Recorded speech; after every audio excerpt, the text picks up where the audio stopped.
ప్రకృతి నేస్తాలైన శ్రీరుద్ర వారి మట్టి గణేశ విగ్రహాలు ఇప్పుడు అన్ని రత్నదీప్ స్టోర్స్ లో లభ్యం. త్వరపడండి.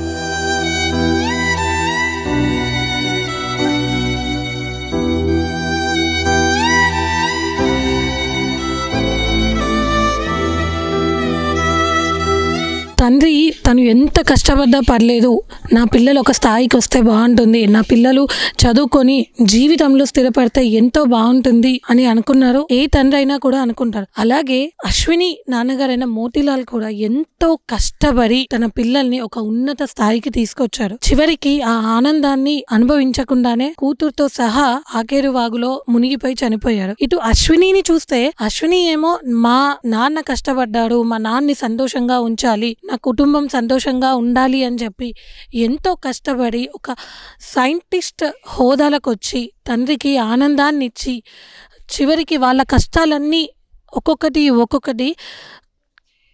తీర్చుకుంటూ వచ్చి చివరికి తను కూడా అదే వాగులో పడి ఆ కుటుంబంతో సంతోషంగా గడపకుండానే చనిపోయారు.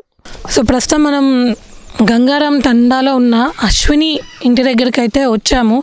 ఇక్కడ కొంతమంది బంధువులు ఒకసారి వాళ్ళ అమ్మగారిని కూడా పరామర్శించి వద్దామని చెప్పేసి వచ్చాము. అయితే ఇక్కడ మాకు తెలిసిన ఒక విషయం ఏంటంటే, ఈ ఇల్లు ఏదైతే ఉందో అంటే అశ్విని నాన్న నేను ఉన్నాను, భయపడకండి, ఏం కాదు, ఆ ఉన్న గుడిసె పూరిల్లు ఏదైతే ఉందో పాత ఇల్లు తీసేసి ఇల్లు కట్టుకుందాము, నేనున్నాను అని కొండంత ధైర్యము తండ్రికి ఇచ్చి చివరికి ఆ ఇల్లు కంప్లీట్ అవ్వకుండానే ఇద్దరూ కూడా తండ్రి కూతుర్లు కూడా కాలం చేశారని కాదు, ప్రకృతి చేసిన విధ్వంసానికి బలైపోయారు. ఒక్కసారి లోపలికి వెళ్ళి మరి వాళ్ళమ్మ ఎలా ఉన్నారని కూడా కాదు, పరామర్శించి వద్దాం. అశ్విని చనిపోయి ఈ రోజుకి 3 రోజులు అవుతున్నా కూడా ఊరంతా కూడా ఇంకా విషాద ఛాయలు అలుముకొని ఉన్నాయి. ఎవరిని అశ్విని అనే పేరు వినిపిస్తే చాలు అందరూ కన్నీటి పర్యంతం అయిపోతున్నారు. ప్రస్తుతానికి అశ్విని వాళ్ళ బాబాయ్ అయితే మనతో ఉన్నాడు. ఆ రోజు అసలు ఏం జరిగింది, సో ఫస్ట్ కాల్ అయితే వాళ్ళ బాబాయ్కి చేశారంట. అసలు అక్కడ ఏం జరిగింది, ఏం అడిగారు, ఎంత గ్యాప్లో ఈ అన్ఫార్చునేట్ ఇన్సిడెంట్ జరిగింది అనేది తెలుసుకుందాం. సార్ నమస్తే. అమ్మ నమస్కారం అమ్మ, నా పేరు అజ్మేర్ అమ్మ, మాది గార్ల మండలం. నా తోడాలుడు మన మోతీలాల్, నునాద్ మోతీలాల్, అమ్మాయి నాకు బిడ్డ అవుతుంది. 4:30కు తెల్లవారుజామున నాకు కాల్ వచ్చింది. ఆదివారమా సార్? అంటే తెల్లారంటే ఆదివారమే. కరెక్ట్గా 4:30కు నాకు కాల్ వచ్చింది. అన్నయ్య నాకు కాపాడు ఏమైందని అంటే, ఇట్లా నేను కార్లో పోయి ఇరుక్కున్నా, వరద రావడం జరిగింది, పైన ఒక 2-3 చేలు తెగడం వల్ల నాకు అది తెలవగా నైట్ నేను పోవడం జరిగింది. ఇట్లా నేను తట్టుకున్నా, నీకు మన బంధువులు ఉన్నారు కదా, వాళ్ళకి వెంటనే ఇన్ఫామ్ చేసి నన్ను కాపాడన్నా అని వాళ్ళు ఏడవడం జరిగింది. మా ఇంటి వాళ్ళు అందరం, మా కుటుంబ సభ్యులందరం అప్పుడే లేవడం, అప్పుడే మేము అసలు ఏం చేయాలనో అర్థం కాక మేము కూడా అసలు అప్పుడే ఏడవడం జరిగింది. నేను ఆల్రెడీ అందరిని అక్కడ ఉన్న మనకు బంధువులు వాళ్ళని అందరిని ఫోన్ చేశా. వాళ్ళు కూడా మొత్తం బ్లాక్ అయిపోయింది. వాళ్ళు కూడా తండాలన్నీ చుట్టుపక్కల నీళ్ళు వచ్చేసి వాళ్ళకు గుట్టలు చేనులు వాళ్ళు ఎక్కిపోయారు. ఏం చేయాలో అర్థం కాక నేను అప్పుడే వెంటనే మా మరదలు గారిని ఫోన్ చేసిన. అమ్మ నువ్వు ఇట్లా పరిస్థితి, ఇక్కడ ఊళ్ళో అందరిని పిలిపించి వాళ్ళని పంపించండి అమ్మ అంటే వీళ్ళు ఒక 10 మందిని పంపించడం జరిగింది. నాకు చేసిన తర్వాత కూడా ఇక్కడ వీళ్ళ బంధువులు కూడా చాలామందికి ఫోన్ చేశారట. అప్పుడు తెల్లారుజాములో ఎవరు లేవలేకపోయారు. ఇప్పుడు కొడుకుని కూడా ఫోన్ చేయడం జరిగింది, ఆ సైలెంట్లో పెట్టి నేను కూడా ఫోన్ చేసిన. ఆయన కూడా తర్వాత ఫోన్ చేశారు, ఇట్లా సంగతి అంటే వాళ్ళందరూ కలిసి వెళ్ళిపోయాడు. తర్వాత ఈ అమ్మాయికి ముందు రోజు ఒక మెసేజ్ వచ్చింది, అక్కడ కాన్ఫరెన్స్ వచ్చింది, అమ్మ నువ్వు రావాలా కంపల్సరీ. అక్కడ శనివారం రోజు అశ్వినికి ఒక మెసేజ్ రావడం వలన ఆమె కంగారులో నేను కంపల్సరీ పోవాలని నేను బుక్ చేసుకున్నా. ఎయిర్పోర్ట్కు అంటే ప్రతిసారి ఎయిర్పోర్ట్కు అదే రూట్కు పోవడం వీళ్ళకి తెలుసు కాబట్టి అదే రూట్కు పోవడం జరిగింది. ఈ గంగారాం తండా నుంచి ఆ ఇన్సిడెంట్ జరిగిన ఎన్ని కిలోమీటర్స్ ఉంటాయండి? ఇక్కడ నుంచి అక్కడ దాకా ఒక 50 కిలోమీటర్ ఉంటుంది. 50 కిలోమీటర్ దూరంలో జరిగింది. ఆ రోజు వర్షం పడతా కూడా వీళ్ళు కావాలని పోవడం జరిగింది. అంటే అక్కడ ఏదో పని ఉండడం వల్ల, మెసేజ్ రావడం వల్ల కంపల్సరీ పోవడం అనేది అట్లా ఇది జరగడం మాత్రం చాలా ఘోరము.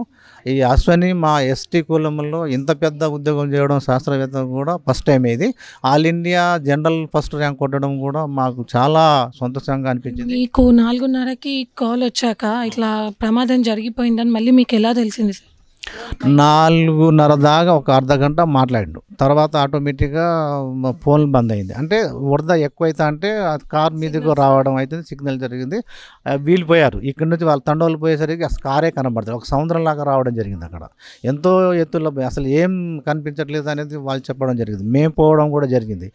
మేము పోయి సాయంత్రం 6:30 దాకా, అంటే ఆ కారు బయటికి వెళ్ళేదాకా నీరు మొత్తం గుంజేదాకా అక్కడనే ఉన్నాం. అక్కడనే ఉంది. ఎక్కడైతే ఆగిందో అక్కడనే స్టక్ అయ్యి అక్కడనే ఉంది. అదే రోడ్డు మీద ఉంది. 4:30-5 ప్రాంతాల్లో అశ్విని గారు పొలంలో ఉన్నదాన్ని ఒక మెసేజ్ వచ్చింది. ఆ ఫోటో కూడా పంపించారు. అయితే అశ్విని గారు అని చెప్పేసరికి అందరం పోయి ఆ శవాన్ని బయట తీసుకొచ్చి, అప్పటికే అంటే కలెక్టర్ గారు వచ్చారు, పోలీసులు వచ్చారు, ఒక ఎస్ఐ గారు తీసుకొచ్చి వాళ్ళను అక్కడ తీసుకోవడం జరిగింది. అంటే అశ్విని వాళ్ళ నాన్నగారు కారు దిగేశారా భయానికి? దిగారు, లాస్ట్కి దిగారు. ఇక దీంట్లో ఉంటే మనం ఏమవుతామని ఇద్దరు ఒకళ్ళొకరు పట్టుకొని దిగారు. కొంత దూరం పోయినాక ఈడిపోయారు.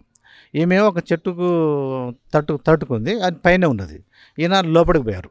అంటే మన అశ్విని గారు దొరికారు, నాన్నగారు దొరకలే. నెక్స్ట్ రోజు మళ్ళీ పోయాం మేము. అక్కడనే ఉంటుంది అనిపోతే సేమ్ అదే ప్లేస్లో ఉన్నారు. అంటే కొద్దిగా దూరంలోనే ఉన్నారు ఆయన మాత్రం. తర్వాత కూడా తీసుకుపోయి మళ్ళీ హాస్పిటల్ తీసుకుపోయి పోస్ట్ మార్టం తీసుకొచ్చి దానం చేయడం జరిగింది. సరే, నాయకులు కూడా చాలామంది, రామదాస్ గారు వచ్చారు, టీఆర్ఎస్ గారు వచ్చారు, ఈ రోజున సీఎం రేవంత్ రెడ్డి గారు కూడా వచ్చారు. సరే, ఆయన ఈ తర్వాత నేను మాట్లాడుతూ అన్ని ఇన్ఫర్మేషన్ తీసుకుంటా. అశ్విని వాళ్ళ నాన్నగారు ఒక వ్యవసాయం చేస్తారు అని విన్నాము. ఆయనతో మీ అనుబంధం ఎలా ఉండేది? చాలా బాగున్నాడు ఆయన. అందరితోటి చాలా మంచిగా ఉంటాడు. ఎవరినూ హాని చేసే తత్వం లేదు. అందరిని కలుపుకొని పోయే తత్వం. కష్టపడి నా ఇద్దరు అబ్బాయిని చదివించాలనే తత్వంతో కష్టపడి ఎన్నో కష్టాలు, ఆయన కష్టాలు మాకు బాగా తెలిసింది. రాత్రి పగలు అసలు ఏ మాత్రం అంటే తాగడం అసలు ఏం అలవాట్లేదు. కేవలం అబ్బాయిని నేను పైన తీసుకురావాలి పట్టుదలతోటి పైకి కష్టపడి పిల్లల్ని చదివించాడు. ఈ స్థాయికి తీసుకొచ్చిండు. కేవలం వాళ్ళ అన్నయ్య ఎంగేజ్మెంట్ కొరకు ఆశ్రమం రావడం జరిగింది. ఒక వారం రోజులు జరిగి ఆ ఎంగేజ్మెంట్కి ఏం కావాలో అన్నీ ఖమ్మం పోవడం, ఇది తేవడం, అది తేవడం, ఇద్దరు అన్న చెల్లెలు తీసుకురావడం, అక్కడ అందరం పోయాం. చాలా సొంతంగా జరిగింది. కానీ ఇంత దుర్ఘటన జరుగుతుందని అసలు కళలో ఊహించలేదు. ఎంగేజ్మెంట్కి ముందు ఎంత తిరిగినా ఏం కాలేదు, ఏదో విధి కాటేసినట్టుగా అనిపించింది. అది ఇక్కడ ఈ ఏరియాలో అసలు ఎవరు కూడా ఊహించలేని సంఘటన. అసలు అశ్వని పేరు తీస్తేనే ఏడుపు వస్తుంది. అసలు ఆ రాత్రి మాకు ఫోన్ చేయడం, అసలు మేమే ఒకలాగా అయిపోయినాం. అసలు ఏంది ఇది కలన్నా నిజమా? అసలు ఎందుకు తీసుకుపోయిండు, ఎందుకు చంపుకున్నాడు? అసలు ఆ మాట్లాడితేనే ఏడుపు వస్తుంది. అసలు విచిత్రంగా ఉంది. ఇంత మంచి అమ్మాయిను పోగొట్టుకోవడం ఎలా, అసలు ఏం జరిగింది? నిన్నటిదాకా మా ముందు అన్నీ జరిగింది. అసలు విచిత్రంగా ఉంది. అట్లా జరగడం కూడా చాలా విచారకరము. అసలు ఇట్లాంటి ఏం జరగవద్దు అనేది కోరుకుంటూ బతకాలి అని అన్ని ప్రయత్నాలు చేసింది. అందరితోటి మాట్లాడి, కానీ 100కు మాట్లాడింది. పోలీసుల డిపార్ట్మెంట్లో ఎన్ని కాల్స్ ఉన్నాయో అందరితోటి మాట్లాడి, కానీ ఆ టైంలో ఎవరు కూడా ఇన్ఫామ్ కాలేదు. అప్పుడు ఎవ్వరు రాలేదు. 4:30-5 మధ్యలో ఇన్సిడెంట్ జరుగుతాయి. అశ్విని బాడీ ఎప్పుడు దొరికింది సార్? దొరికిందని మీకు ఎప్పుడు?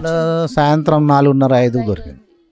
12 గంటలు పట్టింది. 12 గంటల బండి. అంటే నీళ్ళు మొత్తం తగ్గిపోయిన తర్వాతనే మనకు కనబడడం జరిగింది. అప్పటి వరకు ఏం దొరకదు. ఎందుకంటే వర్షం బాగా వరద వస్తుంది కదా, ఎక్కడికి పోవడానికి లేదు. అది తగ్గిపోతా అంటే అప్పుడు పొలాలకు వాళ్ళు పోతా అంటే ఇన్ఫామ్ చేస్తే ఇక మేము అందరం పోయి తీసుకొచ్చి హాస్పిటల్ తీసుకోవడం జరిగింది. వాళ్ళ నాన్నగారి తో అనుబంధం మీకు ఎలా ఉండదు? అంటే మీరిద్దరు అన్నదమ్ముళ్ళు అవుతారు. చాలా పెళ్ళైన కాడ నుంచి ఈ రోజు వరకు కూడా మేము చాలా మంచిగా ఉన్నాం. ఏ విషయంలో కూడా ఆయన పాలు పంచుకుంటాడు. అని ఇది చేద్దాం, అది చేద్దాం అంటే అది వద్దురా, ఇది చేద్దాం అని చాలా అసలు ఏది కూడా మేము కలిసిపోయే వాళ్ళము. అసలు వాళ్ళు పోయినంటే అసలు మాకు అసలు ఒకలాగా ఉంది. అస్సలు ఎంత బాధ ఉందంటే అంత బాధ ఉంది. అసలు అమ్మాయిని తలుచుకుంటుంటే అసలు కళ్ళలో నీళ్ళు కూడా మాకు అసలు ఆగట్లేదు. చాలా బాధాకరం అమ్మ. అసలు ఇట్లాంటి అమ్మాయి పుట్టడం ఎందుకు, చనిపోవడం ఎందుకు అసలు అనేది అసలు ఒకలాగా అనిపిస్తుంది. చాలా బాధాకరము.